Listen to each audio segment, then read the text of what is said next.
Hello Tomodachi! Today, we're visiting one of Tokyo's most charming and peaceful places, Gotokuji Temple, the origin of Japan's lucky cats. We'll explore its quiet streets, the hidden paw prints, and see thousands of Maneki Neko all in one place. So come with me Tomodachi, this one's super special.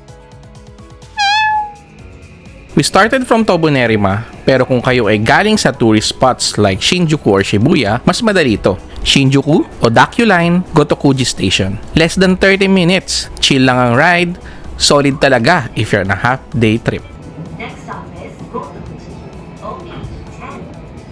Please transfer for Setagaya Cat Train. Hello Tomodachi, welcome back to my channel. Now we're on our way to Gotokuji Temple. If you're a fan of the famous Lucky Cat or Maneki Neko, then this is the right place. Because Gotokuji Temple is known as the birthplace of this iconic symbol of good luck. So join me as we explore this hidden gem and learn more about its history. Let's go! Grabe! Pag-exit mo pa lang sa Gotokuji Station, you're welcomed by this giant Maneki Neko statue. And that sets the mood right away. Tahimik, not crowded, it's like you're entering a neighborhood that time forgot. Before we go to the temple, syempre, quick stop sa Famima. Fami Chiki Burger, savory bread, drinks, and coffee for Freya syempre. Let's go. Favorite coffee this. As you walk through this local neighborhood, you'll spot stores with cat signs like this one. Sobrang cute. Some even sell little Maneki Neko goodies and souvenirs. If you want something unique, try Rarasan Cafe. They serve Maneki Neko themed pastries and coffee. Ang daming nakapila when we visited. We'll surely try next time.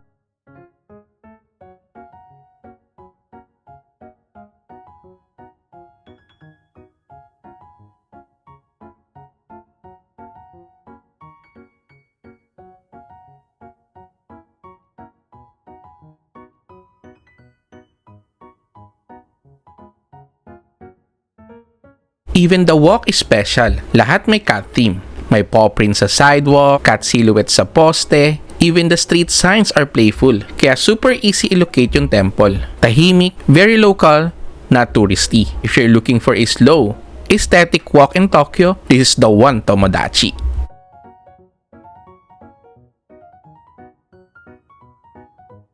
Right in front of the temple gate, thankfully, may small rest area where locals eat. This is perfect for summertime so you can cool off and rest. Very neighborhood vibe. Simple but cozy. We had our convenient lunch there and may vending machine din for drinks. Side muna natin, tapos buksan natin ito ngayon. Ang Fami Chiki dito may nakalagay na open sa gitna yung bukasan niya. Katagay niya, pwede mo siyang kainin ng ganyan. Pero tayo, syempre hindi. Lalagay natin siya dito. Hindi meron na tayong Fami Chiki Burger. Hindi ako excited pero solid. Sarap.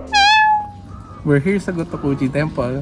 Let's go inside. And if you're enjoying this kind of quiet local Japan content, please like this video and subscribe to my channel. I share more slow travel spots, hidden gems, and everyday life in Japan, so you won't want to miss what's next.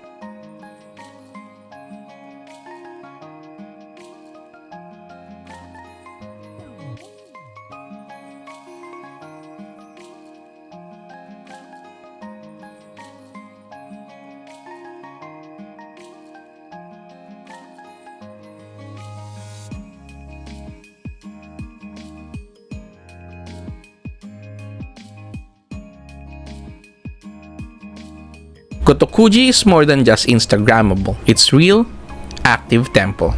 Pagpasok mo, you'll hear wind chimes, smell incense, and see locals quietly praying. Sobrang tahimik, parang ang gentle ng energy dito. And of course, you'll find the famous Maneki Neko area, where people offer cat statues to wish for good luck, love, or health. So yung cat guys, it symbolizes good luck, prosperity, and protection. Nasa likod ko na yung mga pusa, so tara puntahan na natin.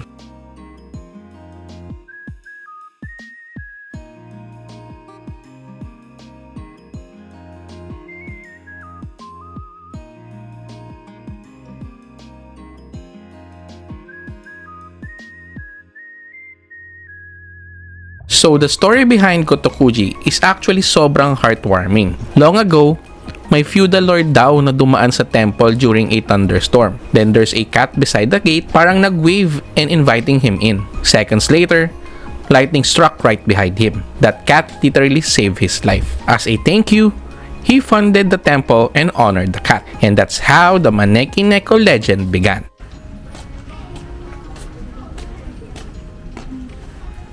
Daming pusa. Nakamumot siya, nilalamig siya. Ang cute. Ah, ito naman, meron pang ganito. Tatlo sila. Ang cute eh. May meeting sila. Nagmi-meeting sila eh. Pinagmi-meetingan nila.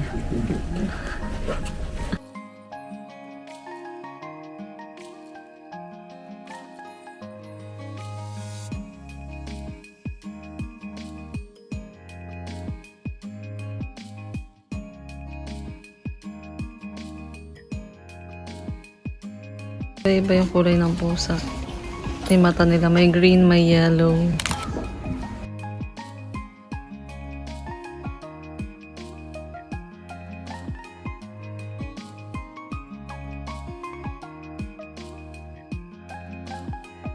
So dito sa likod ko Tomodachi, kayo bibili ng mga souvenirs and pati nung pusa or neko na ilalagay nyo dun sa napuntahan natin kanina. Visitors offer these white cats to make a wish. Usually for business luck, relationships, or even health. May mga instructions how to handle the Maneki Neko respectfully, so it's better to read before picking one up. So sadly, sold out yung gusto namin. Limited lang talaga yung meron dito. Isa lang yung available nila yung geto kalaki, pero 2.5 yan kasi medyo mahal. So gusto namin i-try yung maliit lang. So sad, pero at least nakapunta tayo. We'll visit na lang next time. Baka next time available na siya. Yes, so visit next time for sure. If you're planning to get one, come early. They accept cash and most debit or credit cards.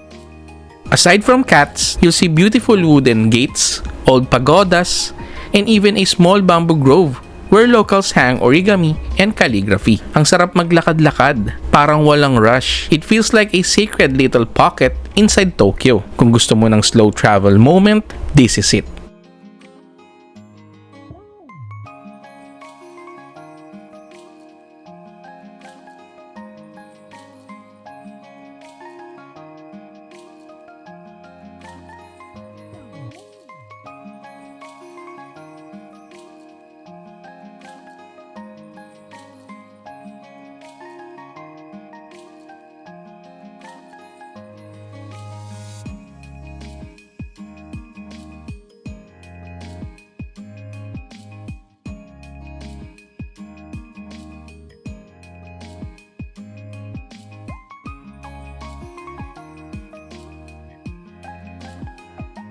Check this out, a Maneki Neko vending machine. Japan never disappoints pagdating sa themed things.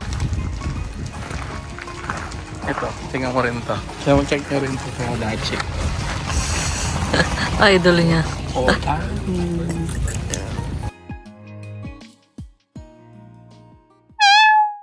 After our visit, we tried to wait for the Setagaya Cat Train, a themed train with cat illustrations inside and out. Pero malas kami. Di siya dumaan. No official schedule, so swertihan talaga. Try waiting at least 30 minutes if you really want to see it.